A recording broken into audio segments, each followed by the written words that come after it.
When I was 14 years old, I catapulted myself headfirst into the world of activism, specifically environmental and climate activism and the early roots of the school strike movement. It was, at the time, a pretty accidental move. I just knew that it was necessary. But looking back, that was the greatest decision I've ever made. Being an activist has given me opportunities and confidence that before I could only have dreamt of.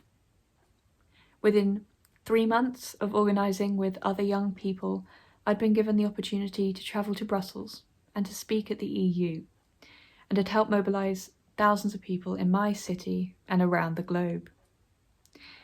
For the first time in my life, I truly felt a part of something, and it just so happened that that something was already changing the world. For me, that's one reason why activism is so important. It has the ability to unify us. We can come together to fight injustice and meet incredible people and share incredible experiences in the process. The momentum our movement was travelling at until this year was staggering and exhausting. But then the pandemic hit us, and suddenly the strikes and the conferences and speeches and the travelling were no more. Personally, I was no longer juggling school with activism because all of my final exams had been cancelled. I don't think many people could have imagined just how much would change in such a short period of time. And it made me realise just how much our world leaders could do to act on other issues if only they wanted to. I attended countless meetings to help decide where we were going to go next, now that the large social gatherings we thrived off and depended on were banned. Our core message in the climate movement has always been to listen to the science. So we did. That science told us to cancel our events, to stay at home and to help prevent the spread of the virus. So we did.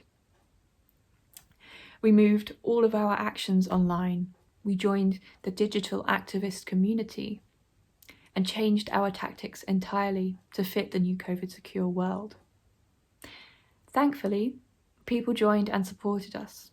Other movements have moved online too, and the world of digital activism grew unimaginably overnight. There were hashtags and live streams and infographics and webinars, and it was all really, really promising. If I'm honest, when we first started this new chapter, I was very skeptical. I didn't really see how posting a photo of your solo protest from your bedroom could have any sort of meaningful impact. However, having had plenty of time to mull it over during lockdown, I came to realise that there are, in fact, lots of benefits to digital activism. For example, it's far, far easier for someone to show their support for your cause by taking a few seconds to repost a graphic design or a short clip than it is for them to take hours out of their day and travel to a protest. Digital activism also creates a far more accessible platform and brings with it a much needed sense of togetherness. There are many people who would love to attend our protests but can't, whether that's due to accessibility arrangements or where they live or some other reason. So, by moving online, we have reached people from different walks of life that we wouldn't have had we continued with our previous tactics. But crucially, going digital has meant that people have been given access to simple resources to be able to read up about social issues and to be able to discover what they're passionate about. Lots of the social movements are becoming more united, and their support is only growing stronger. So now what we need to do is harness that momentum and that understanding that we've gained and show what we've learnt to those in positions of power who who have the ability to create the real systemic change that we desperately need. We need to continue to speak with and to the councils and politicians and governments that we're pressuring and remind them that these issues are crises too. Because we've seen now with this pandemic that the governments and other powerful institutions are capable of appropriately responding to a crisis, but only if they treat it as one.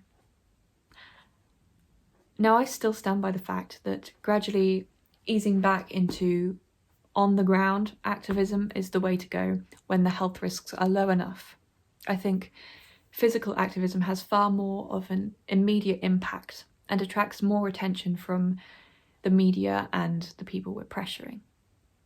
But how exactly do we go about doing that? How do we bridge the gap between the digital and physical worlds whilst simultaneously maintaining the positive aspects that the digital community has created? It's something I've thought a lot about. I've come to think that there are 3 key things we need to be doing. The first is to analyse and acknowledge our achievements and successes.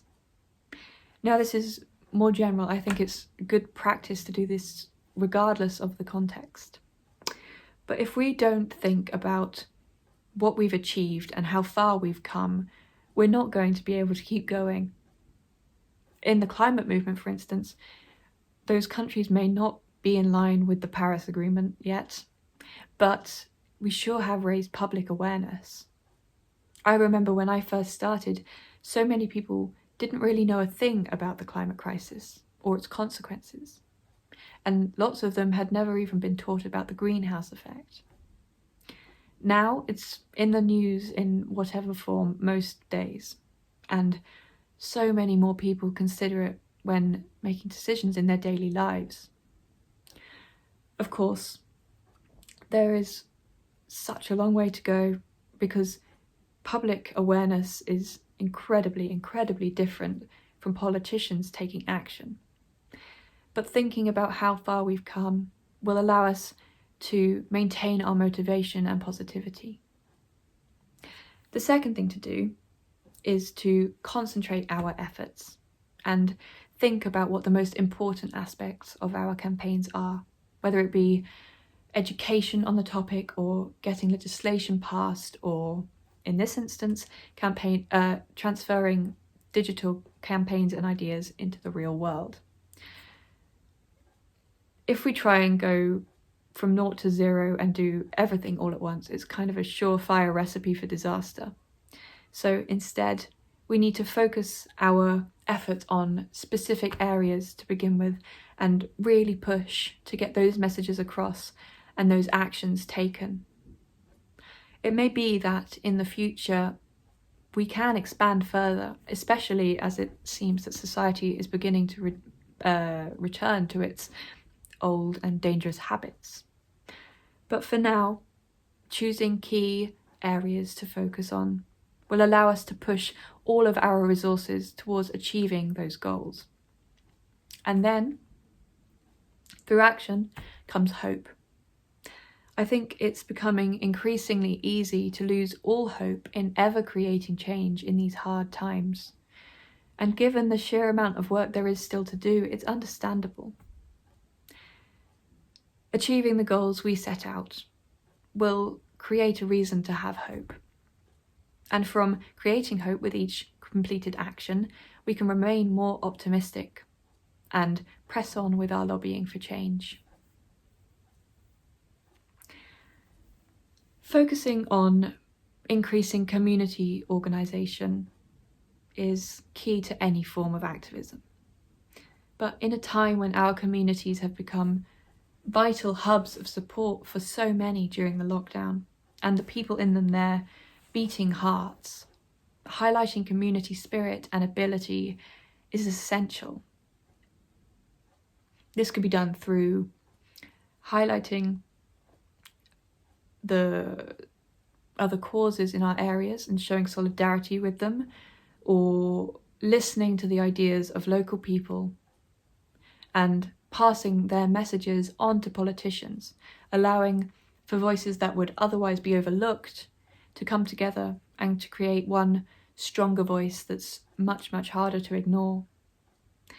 Engaging with our communities not only allows us to bridge the gap between the digital and physical worlds, but it allows us to bridge the generational gap too.